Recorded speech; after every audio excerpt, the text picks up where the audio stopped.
ગુજરાત માધ્યમિક શિક્ષક સંઘ મહામંડળના નવનિયુક્ત હોદ્દેદારો અને ઘટક સંઘના પ્રમુખશ્રીઓ આજરોજ ગાંધીનગર ખાતે મોટી સંખ્યામાં હાજર રહ્યા હતા અને રાજ્યના કેબિનેટ શિક્ષણ મંત્રી શ્રી પ્રદ્યુમન વાજા સાહેબ, રાજ્ય કક્ષાના શિક્ષણ મંત્રી શ્રીમતી રીવાબા જાડેજા મેડમ, રાજ્ય કક્ષાના મંત્રી શ્રી કમલેશભાઈ પટેલ સાહેબની તમામ હોદ્દેદારોએ શુભેચ્છા મુલાકાત લીધી હતી અને લાંબા સમયથી પડતર રહેલા પ્રશ્નો જેવા કે 300 રજાનું રોકડમાં રૂપાંતર, સહાયકના સમયગાળાની પ્રથમ 5 વર્ષની નોકરી ગ્રેજ્યુટી ગણતરીમાં લેવી, CPF અંગે રજૂઆત અને 2 જુલાઈ 99 પછી નોકરીમાં જોડાયેલા તમામ શિક્ષકોને 50 ખાસ રજાનો લાભ આપવો.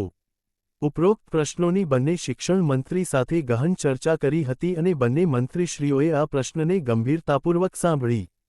અને તે બાબતે ચર્ચા કરી હતી. ત્યારબાદ તમામ સભ્યોની ગાંધીનગર વિશ્રામ ગૃહ ખાતે મીટિંગ થઈ હતી, જેમાં આગામી અધિવેશનમાં 5000 જેટલા ડેલિગેટ સમગ્ર રાજ્યમાંથી બનાવવા અને દરેક જિલ્લામાંથી મોટી સંખ્યામાં ડેલિગેટ બને તેવા પ્રયત્નો કરવા હાજર રહેલા પ્રમુખશ્રીઓએ હૈયાધારણા આપી હતી. આ ઉપરાંત અધિવેશન દરમિયાન રાજ્ય મહામંડળનું સોવેનિયર પણ બહાર પડે અને તેમાં દરેક ઘટક સંઘમાંથી મોટા પ્રમાણમાં જાહેરાતો આવે અને અગત્યના પરિપત્રો સાથેનું દળદાળ સોવેનિયર બને અને અધિવેશન ખૂબ સારી રીતે યોજાય તે બાબતની ચર્ચા હાજર રહેલા સભ્ય દ્વારા કરવામાં આવી હતી.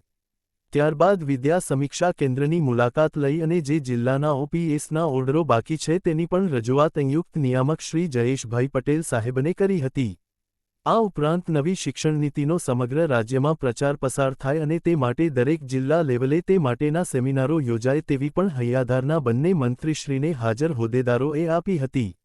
આ ઉપરાંત 2005 પહેલા નોકરીમાં જોડાયેલા જે શિક્ષકો નિવૃત્ત થઈ ગયેલા છે અને જે શિક્ષકોના અવસાન થયેલા છે તેવા શિક્ષક મિત્રોને OPSના લાભ ઝડપથી મળે તે માટેની રજૂઆત પણ વિદ્યા સમીક્ષા કેન્દ્ર ખાતે કરવામાં આવી હતી. આગામી અધિવેશન માટે દરેક જિલ્લાના પ્રમુખ જિલ્લાની તમામ સ્કૂલનો પ્રવાસ કરીને મોટી સંખ્યામાં ડેલિગેટ બને તેવા પ્રયત્નો કરવા આજની મીટિંગમાં સર્વાનુમતે નક્કી થયું હતું.